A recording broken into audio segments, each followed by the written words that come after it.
அனைவருக்கும் வணக்கம். தவக்காலமும் நன்றி மனப்பான்மை. நம்மில் பலரும் நினைக்கின்றோம் தவக்காலம் என்பது நோன்பின் காலம், ஜெபத்தின் காலம், தான தர்மத்தின் காலம் என்று. அது மட்டுமல்ல, தவக்காலம் என்பது ஒரு நன்றியின் காலம். ஏனென்றால் இத்துணை நன்மைகளையும் நாம் செய்ய நமக்கான ஒரு வாய்ப்பை தந்திருக்கக்கூடிய ஒரு காலம்.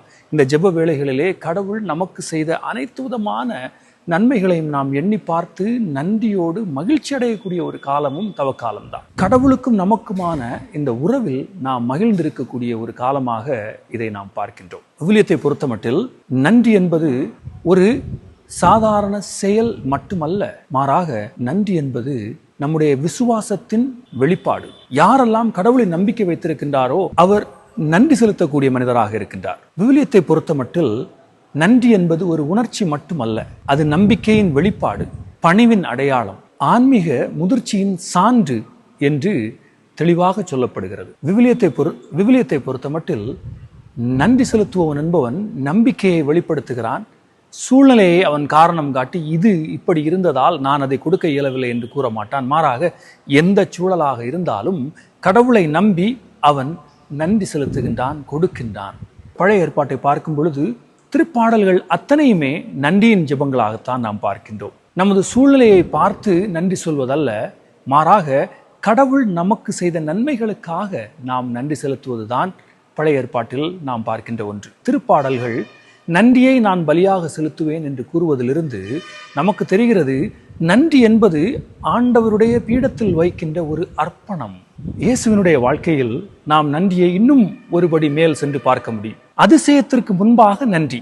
அவர் அப்பத்தை எடுத்து நன்றி செலுத்தி அதை பிட்டு தம் சீடர்களுக்கு கொடுக்கின்றார். அப்படி என்றால் தனது உடலாக இரத்தமாக இந்த அப்பமும் ரசமும் மாறுவதற்கு முன்பாகவே அவர் நன்றி செலுத்துகின்றார். அப்படி என்றால் நமக்கு தெரியும், நன்றி என்பது அதிசயத்திற்கு முந்தின நிலை.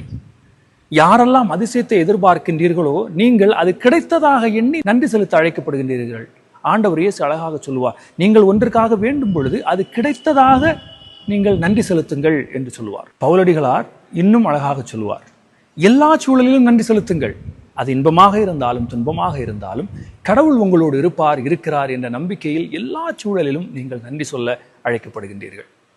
அன்பு நண்பர்களே, விவிலியம் எப்படி பார்க்கும் பொழுது நம்முடைய தமிழ் இலக்கியங்கள் எப்படி பார்க்கின்றது?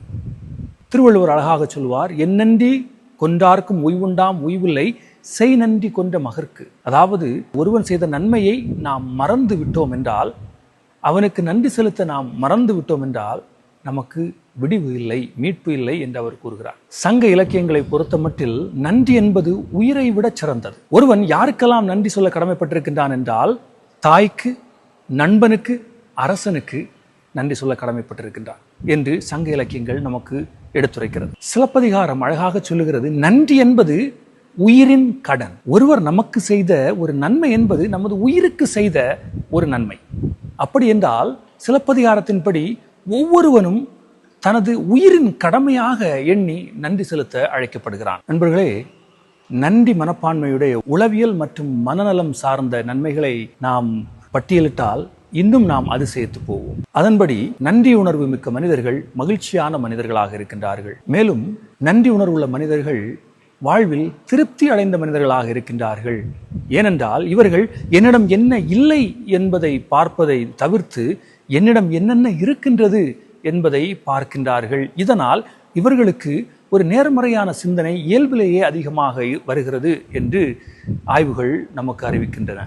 தி ஆட்டிடியூட் ஆஃப் கிராட்டிடியூட், நன்றி உணர்வு என்பது மனச்சோர்வை குறைக்கிறது, மன அழுத்தத்தை குறைக்கிறது, எதிர்மறை எண்ணங்களை தவிடுபொடியாக்குகிறது என்று நமக்கு கூறப்படுகிறது. மேலும் நன்றி உணர்வு உள்ள மனிதர்கள் பிரச்சனைகளுக்கு மத்தியில் பதட்டப்படாமல் மன உறுதியை அதிகம் பெற்ற மக்களாக இவர்கள் செயல்படுகிறார்கள் என்று சொல்லப்படுகிறது. நன்றி உணர்வு உள்ள மனிதர்கள் பிரச்சனைகளுக்கு மத்தியில் மன தைரியம், மன திடன் உள்ள மனிதர்களாக செயல்பட்டு பிரச்சனைகளை சமாளிக்கின்றார்கள் என்று ஆய்வுகள் கூறுகிறது. காரணம், இவர்களுக்கு தெரியும் கடவுள் நமக்கு இதை செய்திருக்கின்றார், இன்னும் செய்வார். அதை யாரெல்லாம் கடவுள் தங்களுக்கு செய்த நன்மைகளை அடையாளம் கண்டு அதை ஏற்றுக்கொண்டு நன்றி செலுத்தி இருக்கிறார்களோ அவர்களுக்கு மட்டும்தான் தெரியும் கடவுள் எப்படியெல்லாம் உதவி இருக்கிறார் என்று.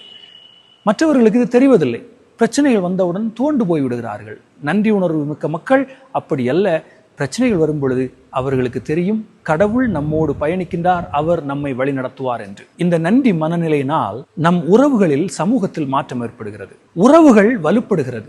ஒருவருக்கு நாம் நன்றி செலுத்தும் பொழுது அவருடைய மனம் மகிழ்ச்சி அடைகிறது, அவர் மீண்டும் நமக்கு உதவுவதற்காக தயாராக இருக்கின்றார். இதனால் நமது சமூகம் வலுப்படுகிறது, ஒருவருக்கு ஒருவர் இணைந்து பயணிக்கின்ற ஒரு தன்மை அதிகமாக வெளிப்படுகிறது என்று நாம் அறிந்து கொள்கின்றோம். மேலும் சமூகத்தில் தனிமை உணர்வு குறைகிறது, சமூக ஆதரவு பெருகுகிறது, ஒருவருக்கு ஒருவர் உதவும் தன்மை அதிகமாகிறது. ஏனென்றால் ஒருவர் நம்மிடம் வந்து நீங்கள் செய்த உதவிக்கு நன்றி என்று சொல்லும் பொழுது நம்ம அறியாமல் ஒரு மகிழ்ச்சி ஏற்படுகிறது. இந்த மகிழ்ச்சி என்பது மிகவும் வலிமையானது. இந்த மகிழ்ச்சி என்பது நம்மை மீண்டும் நல்ல செயல்கள் செய்ய உந்தி தள்ளக்கூடிய ஒன்று. அந்த வகையில் நாம் நன்றி சொல்கிறோம் என்றால் நாம் பிறரை இன்னும் நல்லவை செய்வதற்கு ஊக்கப்படுத்துகின்றோம் என்று அர்த்தம். இறுதியாக நமது உடலை பொறுத்தமட்டில் நன்றி உணர்வு ஒரு மனிதனுடைய ரிலாக்ஸேஷன் சிஸ்டம், அதாவது ஓய்வு எடுக்கக்கூடிய அவனுடைய தன்மையை அதிகப்படுத்துகிறது. ஒரு மனிதனுடைய பாராசிம்பத்தட்டிக் நர்வஸ் சிஸ்டம், இந்த நரம்பியல் பகுதியை நன்றி உணர்வு அதிகமாக்கி ஒரு மனிதனுடைய மகிழ்ச்சியை, நிறைவை, அமைதியை அதிகரிப்பதாக நாம் பார்க்கின்றோம். நண்பர்களே, பல நிலைகளில் நாம் இந்த அன்பை, நன்றியை பற்றி நாம் சிந்தித்திருக்கின்றோம். இனி இந்த நாட்களில் நாம் கண்டிப்பாக இதை பயிற்சி செய்தாக வேண்டும். நம்மை மனிதர்களை பொறுத்தமட்டில் நம் வீடுகளில் நன்றி சொல்லி நாம் பழக்கப்படுத்தப்படவில்லை. எனவே இந்த நாளில் நாம் நமது குழந்தைகளுக்கு, நம்மோடு வாழ்பவர்களுக்கு நாம் நன்றி சொல்வதன் வழியாக அவர்களுக்கும் கற்றுக் கொடுப்போம். கூடிய மட்டும் எப்பொழுதெல்லாம் ஒருவர் நமக்கு உதவி செய்கிறாரோ உடனடியாக நன்றி செலுத்துவோம்.